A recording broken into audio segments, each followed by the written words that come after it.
Hi there, I'm Heather. I'm a technician and certified dog trainer here at Dogwood Vet Clinic, and this is my goofy dog Strider. And today we are going to talk to you a little bit more about some enrichment activities that you can do with your dog, especially on days that you're stuck inside, but these are all activities that are great for everyday use. So Strider, I'm going to start him out working on one called a snuffle mat. So this is a mat that has little fabric fleece pieces that he's going to nose around in to try to find the treats that I've laid down in it. So we'll let him work on that while we get started. So first, let's talk about why we like to use puzzle toy activities. So these are a great way to provide your dog with enrichment and mental stimulation, which is important for any age dog and also cats as well. So this is especially important for our young dogs, those dogs that are just driving you nuts with their energy, and maybe they're doing some destructive chewing out of boredom at home on inappropriate things that you don't really appreciate. So these are dogs that can certainly benefit from that as a source of just trying to mentally exhaust them, as well as, still providing your daily exercise and walks and chasing balls and whatnot. We also really like these activities for senior pets. So this is a great way to try to stave off something called CCD, or canine cognitive dysfunction, which is kind of like a doggy Alzheimer's. You can think of it like that.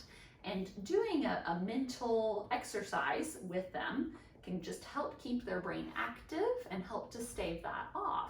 So this, it's called a snuffle mat that Strider is working on, is especially good for our senior pets because it's very soft. They get to use their nose. They don't have to rely on their ability to use their feet or mouth, especially if they've got dental disease that's kind of sore. This is a very senior appropriate toy for them to work on. So I want to talk to you a little bit about just some things to consider before you start using puzzle toys for your dog. So especially, for our senior pets and our older pets, we do have to worry about the appropriateness of the treats that we're using and the amount of treats that we're using. Down. So for this snuffle mat today, I used the Zooks Minis, which are fairly low calorie, but if you use a lot of them, they can really start adding up. And in this Calm toy, which is another really good senior friendly or beginner toy, you just stuff it with something ooey gooey. I've stuffed it with some canned, low residue, gastrointestinally friendly dog food called EN that we have here at the clinic. These are good treats to use in moderation. As long as we're not contributing to their daily caloric intake greater than 10% of their daily total caloric requirement, then we're doing good. So if it's less than 10%, you're okay. Now, if you want to use it more frequently, or you're really watching your weight in your pet, or maybe your pet just really loves their dog food, you can use their kibble. So you can put little pieces of kibble in any of these other puzzle toys or the snuffle mat.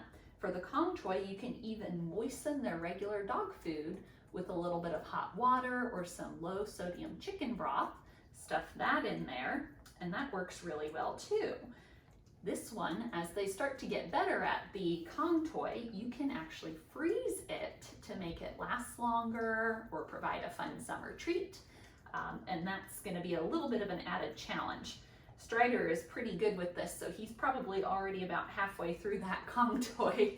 So let's talk about some more advanced puzzle toys, because these are both kind of entry-level toys. And another good entry-level toy, which I don't have with me today, is called a Licky Mat. We'll be sure to put a little link to that in the comments. But that is kind of a little silicone mat with nubbies on it that you can spread some peanut butter or a little bit of cream cheese if your dog doesn't have a very sensitive stomach, or if they have a sensitive stomach, use your gastrointestinally friendly canned food for them to lick that off. That's a really good puzzle toy to use while you're doing nail trims or grooming or brushing. But our more complicated, challenging toys, there's all sorts that roll around, and as they roll around, little pieces of kibble will come out, all sorts of different ones out there. And then there are, I call these kind of intermediate to advanced, where you have to remove the pieces and maybe flip or twist or turn something around. And this is the Magic Mushroom by Busybody, and this one is extremely complicated. They really have to manipulate it and kind of get physical with it as they push and turn it around to get the kibble to fall out of it. So there's a great many puzzle toys out on the market, but another thing that you want to consider is it appropriate for my dog? Especially if you are going to leave your pet with it, you want to make sure that there aren't edges or pieces that they could chew on and break teeth, or maybe take a piece of it off and ingest it like this one. These are still good toys to use, you just need to use them with supervision. Same thing with your Kong toy, you want to make sure that it's the appropriate size so they can't swallow the whole thing, and that the opening here is going to be smaller than their bottom jaw so it can't get stuck on there. And the last thing I'll mention safety-wise is that some dogs will become possessive of these puzzle toys simply because there's food in there. So if your pet has a history of resource guarding, especially if their food bowl, that's something to keep in mind while you give them one of these. You want to give it to them in a closed, a room with closed door, or behind a baby gate, or maybe in their kennel, which is a great way to prevent separation anxiety for young dogs because it reinforces that time spent away from you. But those are all things to keep in mind, especially if you have kids in your home. Even if your pet has no history of resource guarding, I always advise that you do any of these puzzle toys or feeding behind a closed door so that your kid doesn't accidentally cause your pet to feel like they need to defend or guard that high value toy. So last thing that I will talk about today is, we're maybe not in a position where you can get a hold of one of these right away. So what are some DIY toys that you can make on your own at home? So that licky mat that I mentioned earlier, a lot of people have silicone pot holders. They're about this big, the squares that you would set under like a hot casserole dish. And if they're silicone and have nubbies on them, you can spread that canned dog food or the peanut butter or something ooey gooey like yogurt in there. You can freeze it. Remember, that's another one that we want to supervise them with so they don't eat the whole thing. You can also take a muffin tin and put some of your dog's kibble in each little well, and then cover the top with a tennis ball so they have to move that out of the way to get to the kibble underneath.